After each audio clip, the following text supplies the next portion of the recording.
We've got the band back together. I'm joined on my left by Ruby Walsh, and we are rolling on the Road to Cheltenham, and it stays this way all the way to the festival itself, including a special extended edition on the Monday of Festival Week. We'll be live from Cheltenham Racecourse on that day and are very much looking forward to it. And from the look of you, you have been stung by Nick Luck's comments about the way you turned up when you graced that chair previously. Absolutely. Nick embarrassed me.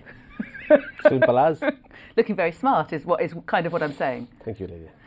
Should we get on with it? We will indeed. We'll start with the Gold Cup. And do you remember when we first started talking about the Road to Cheltenham? Do you remember what you said back then? I much preferred being a jockey.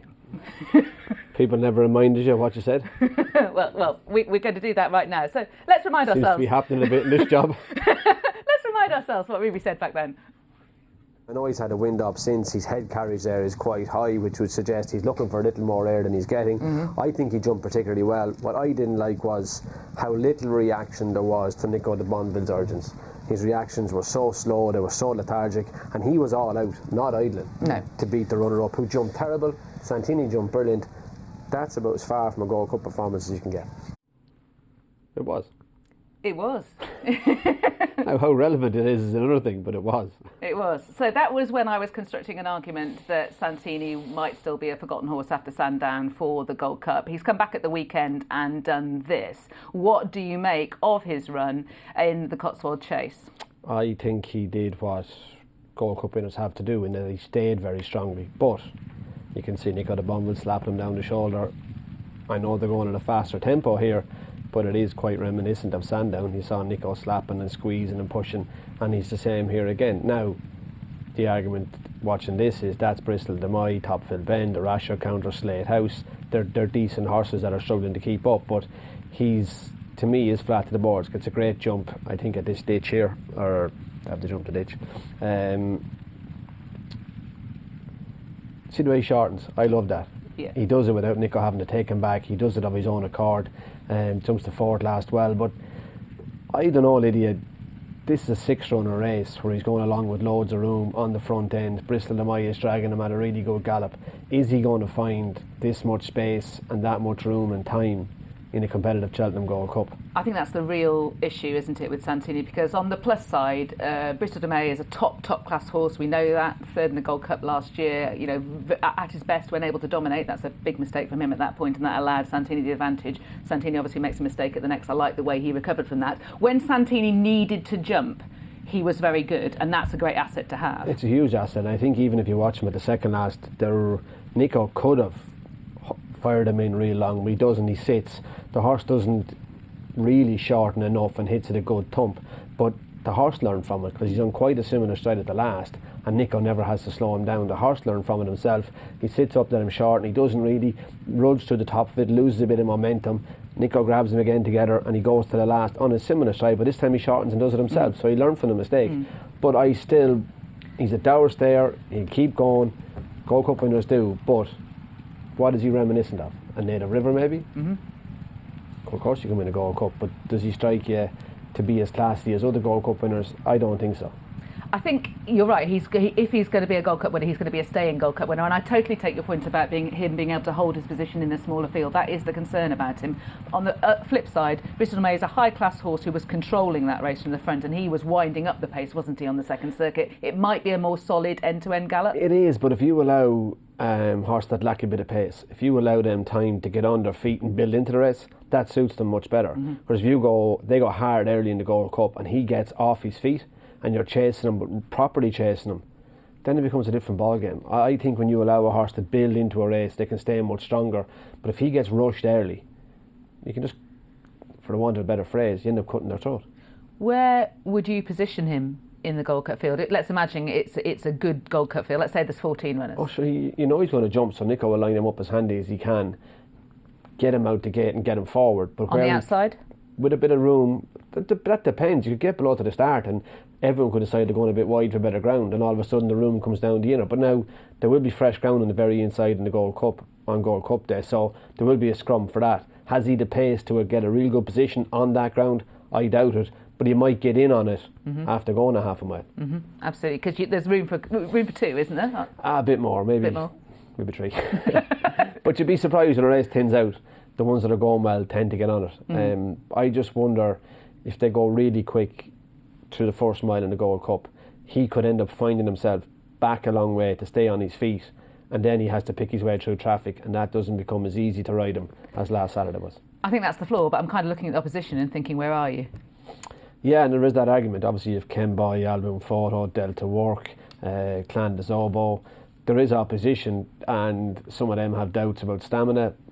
I think Clan de Zobo at 3.25 miles anyway. He's a brilliant 3-miler. You'd have Lost in Translation, who didn't run his race in the King George.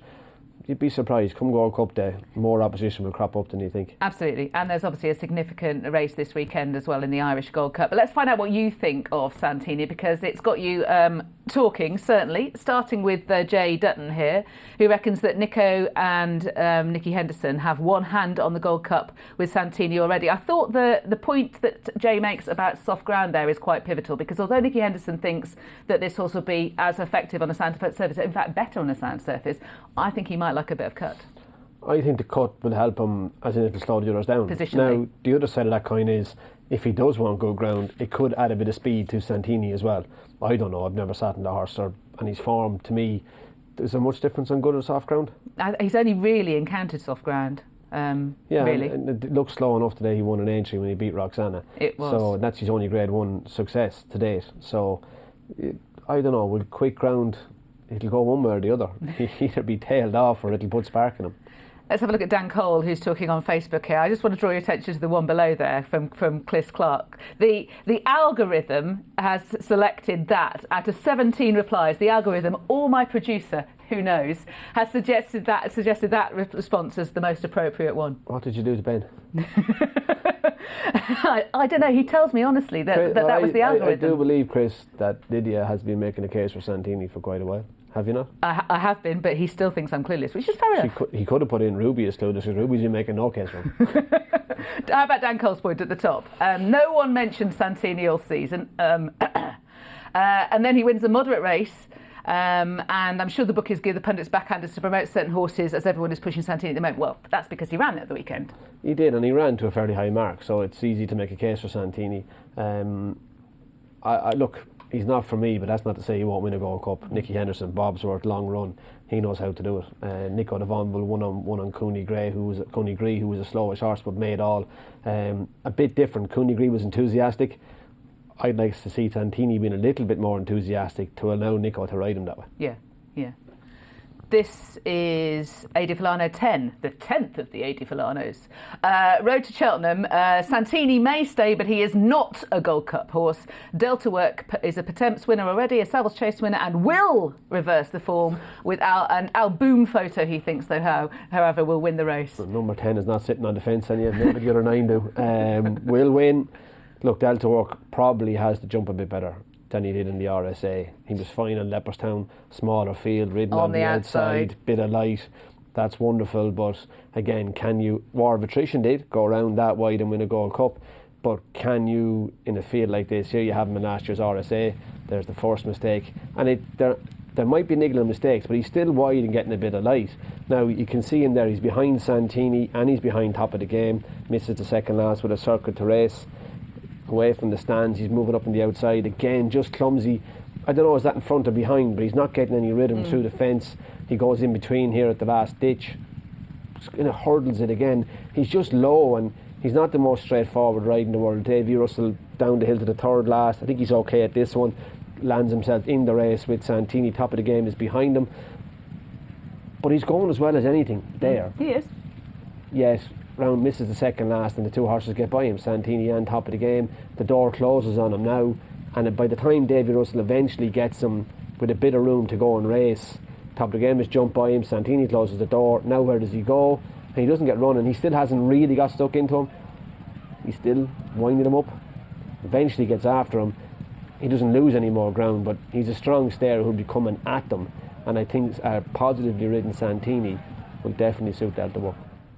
If his jumping can work, because that isn't an aberration. That isn't just, here is the RSA Chase and here he didn't jump very well all season, and running on the run up today was a little bit scruffy. He's a bit hurdly, is how you'd put it. He doesn't give his fences much light. He's right across the top of them, but he did jump well enough in the Savills Chase at Christmas, and Leopardstown can take a bit of jumping. We did. Let's have a look at the... we're going to do that later, the betting. I was jumping ahead to the betting there. Let's have a look at Real Steel next, because this is an interesting horse. He won at Turles the Grade 2 there. It was a 5-runner race. It was long way back to the horse in green, Footpad, who, again, is disappointed here. What did you make of this? Well, to watch him there, for a horse whose form is much better going right-handed, he's shifting ever so slightly to his left to jump. Now, Paul Townend was the one who made the point, having ridden him quite a bit, that he was much better horse going right-handed, or he felt he was, and all his form is going right-handed. And after winning a Kinloch Bray, you're thinking maybe he's a Ryanair, but to me, he jumps quite high. You saw him early in the race there. Footpad, who was behind him, has jumped by him. He got badly outpaced early on in the year in Down Royal in the second season Novice Chase. I just wonder the way he goes through a race, does he actually want to go a good bit further? Now, he does hold a Gold Cup entry. Has he achieved anything like Santini, Delta work those horses? No. But has he the pace to win a Ryanair? I'm not certain. Okay, the Dan Royal point that you were making, that was his first run of the season when he won. It was. So you would be expecting most horses on their first start of the year to be a bit keen, a bit fresh. If you watch Paul Nicholas' horse in front in the yellow colours, watch how the gap widened at that jump away from the stands and down right. You expect the horse to be gassy and fresh on the first start. Yet even early in this race, and Real Steel again is high and clean there, he's losing ground on the opposition. That's in a 2.5 mile chase in Down Royal on his first start of the season in only a Grade 2, I think it is, against second season novices. It was. So when you go up to Grade 1 company against open horses, is he going to have the pace to hold a good position? He's in the Ryanair and he's in the Gold Cup. We're discussing the Gold Cup in this section. Are you suggesting that he might, in terms of trip requirements, he might be better suited for the Gold Cup? I think he might, and you can argue that his Cheltenham form is... I don't fancy him, by the way, in either. But arguing which race he should run in, probably the distance race would be the better one. You can argue his Cheltenham form is not great. He ran in the Albert Bartlett, but that came off a fall in Leopardstown, where both himself and Sharjah fell, and neither progressed after that as novice hurdlers. And in last year's JLT behind Defi Desai and Lost in Translation, I think you can put a line through that when you watch this. He's at the very back of your shot in the red colours down the inside. He's travelling well in Paul Townend's hands in this race. But I think this jump wipes out whatever chance he had in that race. Absolutely. I mean, that's a chance-ending error, isn't it, at the Cheltenham Festival particularly? It is in Grade 1 company, so I mean, you can put a line through that. That's, to me, I'm really trying to prove to you that his Cheltenham form mightn't be taken on face value, but I do believe he wants to go further. I think that's fair. You could look at the particulars of both of those races and think of excuses, the Albert Bartlett and particularly the JLT, I think. But does he want to go right-handed? I mean, Paul Townend has maintained that to Willie Mullins, but the first thing apparently that he said when he got off at Thurles was he jumped as straight as a die in a right-handed track, telling Willie, with a horse that he wants to take to the Cheltenham Festival, that the horse will be fine for going left-handed. You know. Yeah, I know, but you must have done that yourself. Of course I have. But you make a case, you roll the dice and see what happens. It's easy to be wise after, but his form is form. And all he's winning form is going right-handed. Whatever way you dress it up, however much you can try and talk around it, that's the fact. They are. He's a good horse, though. He's a very good horse. Sadly, one very good horse that we're not going to be seeing either this weekend or for the rest of the season, so therefore not at Cheltenham, is Sizing John. And Jesse Harrington, his trainer, has tweeted to say that unfortunately the horse won't be running this weekend. He wasn't 100%. This was earlier in the week following the fast work, and it's going to rule him out for the rest of the season. Very frustrating for all our team. We've only seen him once in the last 2 years, and unfortunately that ended up on the floor over hurdles on New Year's Eve at Punchestown, didn't it? It did, and obviously the horse who was probably his nemesis for a lot of his early career was Duvan, and they have gone on similarly frustrating paths ever since. But Sizing John, he was travelling really well when he fell in Punchestown and seemed to overjump and stumble at full stride after the hurdle, so it was a really unlucky fall. But it is frustrating and disappointing. I know from watching the work that goes into Duvan, the amount of work that must have went into Sizing John to try and get him to there for it all to go pear-shaped is disappointing. It's that time of year, isn't it, though, because trainers are starting to turn the screw ahead of, serious targets that their whole season maybe have been framed around. Yeah, and more miles on the clock, and or do we just notice more horses go missing this time of year? It's because possible. They've won and they're building up a reputation, yeah. Whereas I'd say plenty don't appear that you've forgotten about. No, you're probably right. You're probably right. The voice of reason. I've always said it. Let's have a look at the the betting, at least in the last second or so. We can have a look at the betting. Album Photo then is the favourite, and a rightful favourite. I think he's a worthy favourite. Yeah. I mean, he was very good in Tramore. You can argue the figures whatever way you want, and he is the defending champion. That might be going against him. The fact that he's trying to retain the Gold Cup. Yeah, I like the fact that the team have stuck to the same lightly raced, exactly the same routine as last year. Why change a winning formula? Yeah, I know, but still, what was the last horse to regain it? Best Mate? Yeah. Or not regain it, but retain it even. Yeah. Was Best Mate. Regain it would be Corto Star. Would be Corto Star. You remember the that? only one I can just about remember that one. Santini, Clandis Obo, brilliant in the King George, disappointing last year's Gold Cup. Cheltenham's not for him, is it? I don't know. We'll find out for definite this year. Ken Boy runs at the weekend, lost in translations, coming off a terrible run in the King George, but has to have his chance. Delta Work, Presenting Percy, they're all in the weekend. Native River, Aintree didn't. His running Aintree visually didn't do it for me, but the handicapper was impressed. Yeah, he put him up. I didn't get that myself. Neither did I, but he's put him up and he's going back. He's a Gold Cup winner. He's going back there. I don't know, maybe. Where do you stand on Presenting Percy? Because I know that lots of people felt there was potential to his last run. I kind of felt the other way, really. I'm on the fence with him, but I think when you do look back and give horses the benefit of the doubt, he was going to beat Album Photo a long way in an RSA. He was. Undoubtedly He's the case. there, you know. Yeah. Album Photo is a totally different horse, though, wasn't he? The following Yeah, season. but he went from there to win a 2.5 mile Grade 1 in Ferryhouse, Album Photo, and then went and was going to win in Punchestown. And he hasn't looked back, so maybe. But that form is still there. And as Mona Lee, Album Photo was probably going to split Mona Lee and Presenting Percy. We saw Mona Lee at Christmas.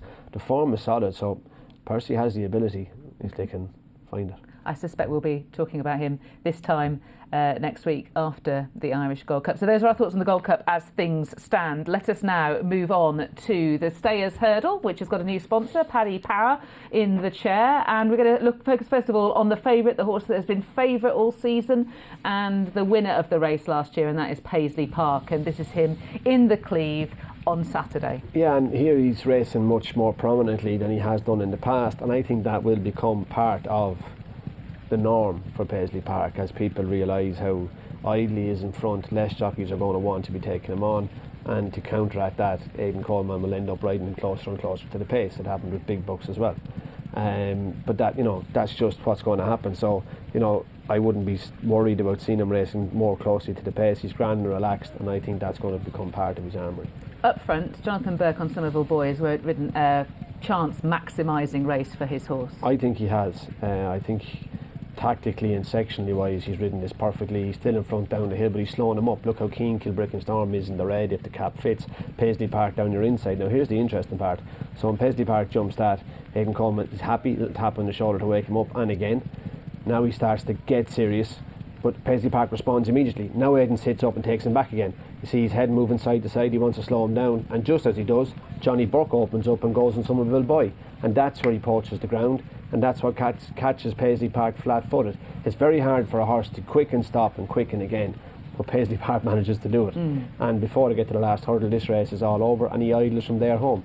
He does set the standard.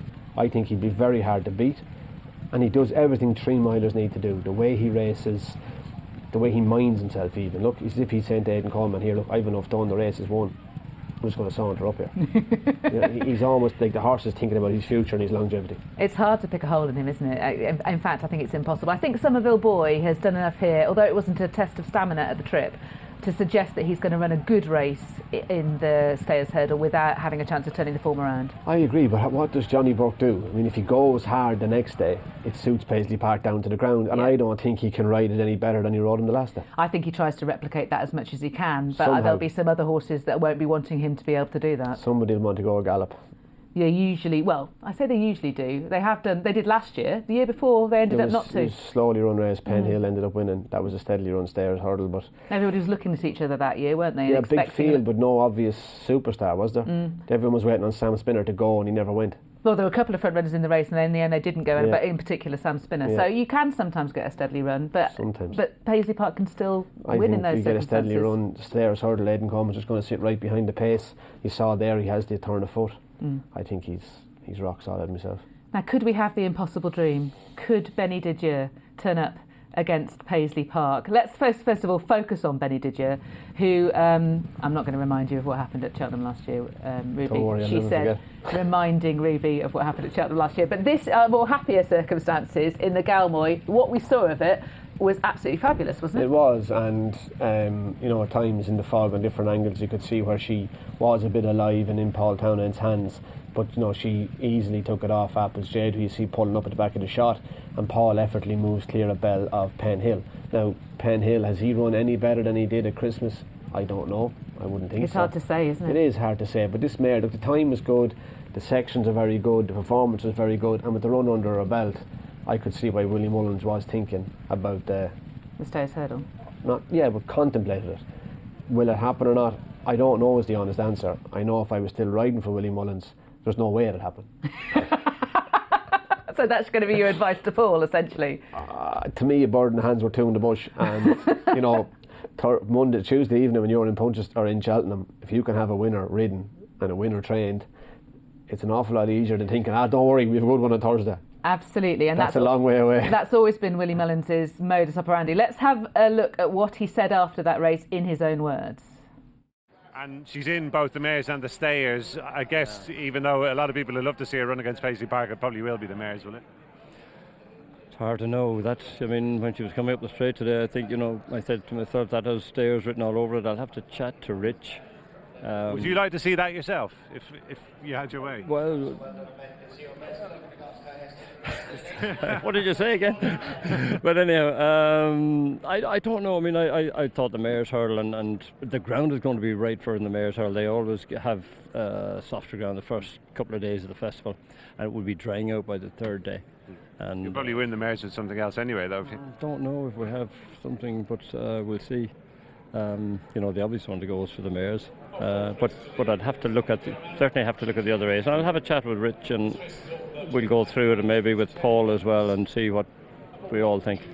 I mean, you've had some fantastic mares. Annie Power, I suppose, is the one that stands out. I guess in terms of raw talent, she wouldn't be a million miles off her, would she? God, I think she could be better. I mean, she went to France last year, took on their best mare. Can I say I love the way that Willie Mullins just dropped in better and then moved swiftly on. It's just sort of snuck It's it in almost there. like Gary O'Brien insulted him. But I must remind him not to be thinking out loud in future. Well, I think we know how you're going to be advising Paul, and you've got to put a bet up as well, which... I just think it's related to this weekend. Okay. So if Honeysuckle can go on Saturday and win the Irish Champion Hurdle and ends up maybe running in the Champion Hurdle at the festival, that would make Benny Didier 1 to 3 in the Mayor's Hurdle or shorter. I think the double, Honeysuckle in the Champion Hurdle, Benny Didier in the Mayor's Hurdle, it all is relevant to what happens this weekend, but I think you might be holding a good docker. And look, isn't Lorena in this mix as well, potentially? She is, and she's still in the Scilly Isles, which is on Saturday. She's in Leopardstown as well, so she's still in the mix, but, to me, Benny Didier would be very hard to beat in the Mayor's Hurdle. Oh, stop crushing our dreams. A winner's a winner, Lydia. I know. Who remembers what's finished a second other than Crisp? I know. Some people want 5 days at Cheltenham. Let's move on to the novice hurdlers, shall we? Because the entries are out, or at least 4 lots of races. Entries are out. We've got the entries for the Supreme, the Ballymore, the Albert Bartlett, and the 4-year-olds in the Triumph Hurdle. We're going to focus on the older horses and then throw in a mare at the end as well. Starting with Fiddler on the Roof, and I'm going to put up a bet here with Fiddler on the Roof for the Supreme. This is him winning the Tolworth in January. Slightly more restrained tactics, I think, suited him really well, and he's come right away. He's got a mark of 154, I think it is, which is good enough to nearly just about win most Supremes and certainly play. So at 8-1, I think he's got by far the best 2-mile British form this season. And he's doing what a lot of horses don't do, in that he's quickening from the back of the last up the hill in Sandown. That's a good sign. My worry would be the middle of the race on him. And in Sandown on that occasion, away from the first hurdle in the back straight, I just thought he was caught for pace quite early in the race. It wasn't a mistake? I don't think so. He gets in a bit close, but a mistake, he should still have landed galloping. Robbie Power sits down in the saddle and hunts him away from it for 3 or 4 strides, looking for a response to get him back travelling. I don't think he'd have that luxury in a 20 runners supreme. You're in a dream-crushing mood, aren't you? Your dreams, anyway. Yeah, I signed up for this for some reason, but yeah, I'm going to stick with it though, because I think the form says he's good enough for it. I picked Nolan in the Supreme off what he did in the Talbot Hurdle. York Hill won one and won at Ballymore. It can be done. Okay, you are going to take the reins for looking at the Ballymore because you've got one for that. Look, I just want to stick up the big getaway. Has he achieved anything like Envoy Allen? No. Has he the reputation of Envoy Allen? No. You see him here in Leopardstown, trots out through the last, lands on all fours and fades tamely to finish fourth. You think, God, how can you make a case for this to be a Ballymore horse? But he raced far too keenly that day. He didn't jump anything like what he can. He's a huge big horse, but he turned up in Naas last Sunday in a maiden hurdle and routed them when let gallop and jump. Look, I'm looking for an alternative to Envoy Allen, who I think is rock solid, and I just think at a price he could be it. He won by 17 lengths at Naas, didn't he? Yeah, but it's a maiden hurdle, and you'd want to see a horse of his calibre go and do that. He's good and long here at the second last, and he absolutely pings it. They're decent horses behind him without being superstars. The horse in the white colours on the right of your shot, and Mouse Morris is 121 or 2 rated horse, but he goes to the last here, and unlike in Leopardstown, when he meets it wrong, he's much more nimble, flicks out. Look, he learned from his mistake in Leopardstown, and he's bolted in. I think with his profile, he's more a Ballymore horse than an Albert Bartlett. Oh, I agree with that. Does he have the tactical speed for a Ballymore? I think he does. I think he has the pace to get out in a Ballymore and get a really good position, because Ballymores can often be tactical races. Absolutely, that's why I'm asking the question. Yeah, I think you could get on the front end on him and ride it a bit differently. Okay, interesting. Right, those are the entries for the big getaway. He's in the Ballymore and the Albert Bartlett. We both think he's just not got enough hardened, gritty experience for the Albert Bartlett. Look, on tradition, the Albert Bartlett is a race for horses with a bit of age and plenty of runs. I know last year booked a trend with Manila Indo, so we'll find out whether that is a blip or is that the way forward. Is that the way the race is developing? Yeah, I don't know. I think when you put in the horse you're going to mention, you're going to need plenty of racecourse experience to cope with him. Which is exactly what the horse I'm going to put up at a big price for the Albert Bartlett has, and that's Ramses de Taille, and that horse won the River Don at Doncaster at the weekend. At the start of the season he won a novice hurdle at Cheltenham. In between he tried over fences. He's been second in the Grand National Trial last season at Haydock, and he's achieved quite a bit over hurdles. He's now rated 148. He's 151 over fences, and he's got loads and loads of experience. Penn Hill, who won the race in 2017, ran 25 times, including the flat, before winning the Albert Bartlett. You know what I mean, Harry, who won the year before 17 times. You've got Kennel Hill, who has placed in the race as well. He'd had 1 million starts. And Nenefard Coulange, who this horse is quite reminds me of, he is that kind of profile, and he won the race. Yeah, and I agree with you, and I think like what he did in Doncaster, like last week in the River Don, where he jumped out, was really on the pace, and they made it a race from a long way out.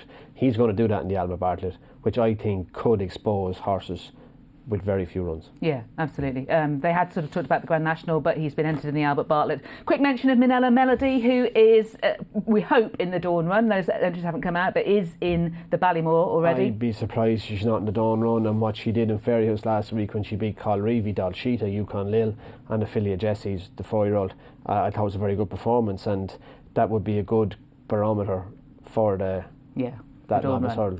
Lorena, Limini, they both won it, and I think that's a good guide to the rest. Very hot race that was, the Manila Melody run. Right, let's have a recap of the horses that we've both put up so far over the Road to Cheltenham.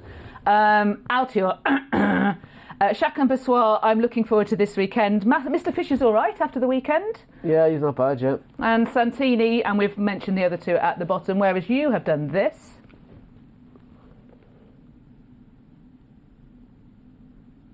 You've been much more restrained, haven't you? Much more reserved, haven't I? Yeah. Riding a patient race there, aren't you? The Time Hill one is lovely, and the carefully selected one is lovely as well. Can you see Time Hill in the Albert Bartlett? I'm not so sure. I think he's probably more a Ballymore runner. And look, we'll know by Monday, or Sunday even, whether the bottom one is of any use or not. The one in the middle, carefully selected, needs to just not do what he did in Naas last week and headbutt the odd fence, but you have great value about a favourite. Absolutely. Well, that's it. We'll see you next week.